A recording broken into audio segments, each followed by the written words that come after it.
subscribe to this channel and turn on your notification bell icon. Thank you. Hello my wonderful people and welcome back to my channel. Watch the shocking revelation made by Nnamdi Kanu when he was on interview with Dele Momodu concerning President Buhari. Kanu stated that President Buhari is dead and was buried in Saudi Arabia. He stated that Buhari was initially replaced by Jibril from Sudan, who fled to Cuba. Kanu then went on to state that Buhari is being played by Yusuf Abubakar. This is really getting very interesting. I would like to watch this video to the end, but don't forget to subscribe to this channel. Thank you. And on YouTube. So we're ready. He's here. He's so efficient. Mazi Nnamdi Kanu is here already. No time to waste at all.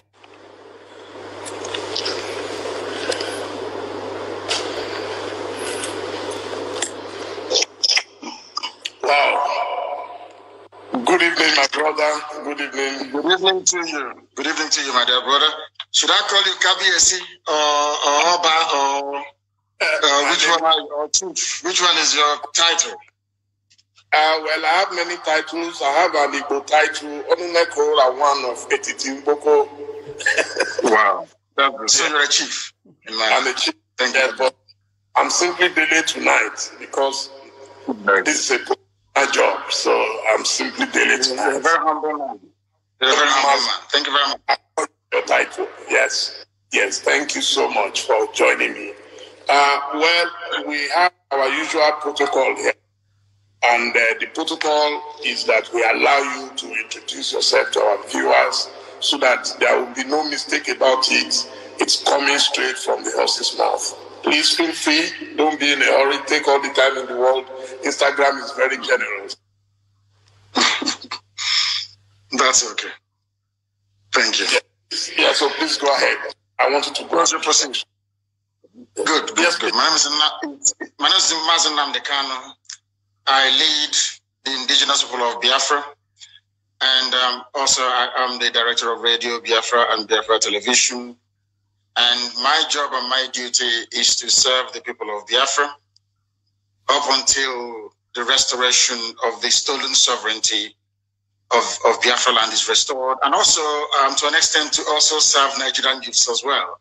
I think since the whole protest started, we have been serving them very diligently every morning and every evening.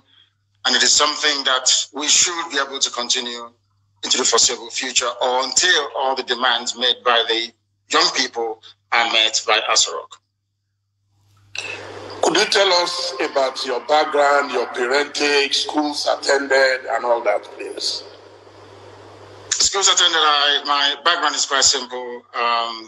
My late parents, His Royal Majesty Ezekiel Kanu, and my mom as well, Lolo Mbeme, Ugeze, Lolo Mbeme Kanu. And I went to Lab Avenue Primary School, which was a model primary school in Umuahia, arguably one of the finest. And then I attended the best secondary school in the world, I believe, Fisher High School, then named Government College Umuahia, the same alma mater as Chinua Achebe, Kensira Wiwa, and Cyprian Quincy, and a whole host of other people who have gone on to at least make an indelible mark in our consciousness, if not in our society. And then from there, I went to University of Nigeria and Nsukka, where I spent about 2 years, and they weren't doing anything that I felt enhanced my ability to understand what I was there for. I had to travel to England, where I studied politics and economics at now London Metropolitan University. I've worked in various capacities. I'm actually the owner of Alpha Phoenix Consulting Limited in the UK, which is a consultancy firm, an economic development consultancy firm. I did actually work with a lot of people like Genesis and all the rest of them, where I held managerial positions until my calling. And that calling is to help restore the kingdom of God on the face of this very earth. And that's what we've been doing for very many years now. Fantastic. So growing up, who were your heroes, your mentors? I think my father was number one. Only two people in my life have seriously impressed me. One was my dad, that I was very close to, that I learned a lot of things from. We never actually spoke that very often, but I used to sit around and watch him conduct his counsel, the way he adjudicated in cases and the things that he did, and most of the morals that he left me with. I remember on one occasion, I asked my father, why is it that even after Sunday service, when we get back home, normally if I go to my friend's house and you ask after their father, they'll tell you that their dad is sleeping or doing something of that sort. But in my house, any time there's a knock on the door, my father will encourage us to open the door. And I kept wondering why. And he said, if you have nothing to hide, then you should be able to answer every knock on the door. That is why you need to keep your hands very clean. And throughout my life, apart from the time that these criminals, these savages came to my house, the police had never been to my house or the army with a hostile intent. Operation Python Dance on the 14th of September of 2017 was the very first time in my entire life that the army or the police entered my house with intention either to enforce the law or to kill or to arrest or to pillage or to destroy. The very first time. So my father was number one. The second person is Thomas Sankara, the late Thomas Sankara, because of how he managed to turn Burkina Faso around from Upper Volta to Burkina Faso, and the miracle he was able to perform.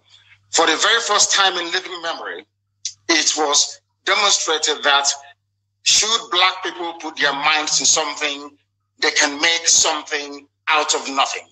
From being a basket case, they became the largest exporter of food across West Africa under the, should I say, the leadership of this brilliant, and very brave young man, Thomas Sankara. So just those two people.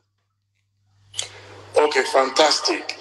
I think before we continue, it would be nice for me to ask if this is the real Mazi Nnamdi Kanu or the cloned one. I can pull my ear for you. You can see I'm trying to exert as much pressure as I can. The clown in Asorok has 2 ears. I only have one. You can see my glasses. I can take it off. You can see there is no other appendage anywhere behind this one. There's only one. I can pull my nose for you. You know it is me.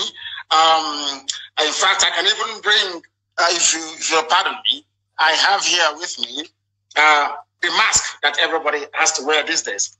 You can see that my ear is not bent, is it? You can see that it's normal, it's not bent.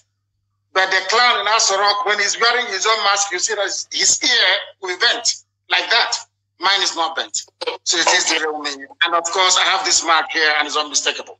Yes, I just wanted to establish that you are alive because I read somewhere that you were dead. And so I wanted to be sure I'm not making history by talking to a dead man in heaven. Not at all. I am here live with you on this program.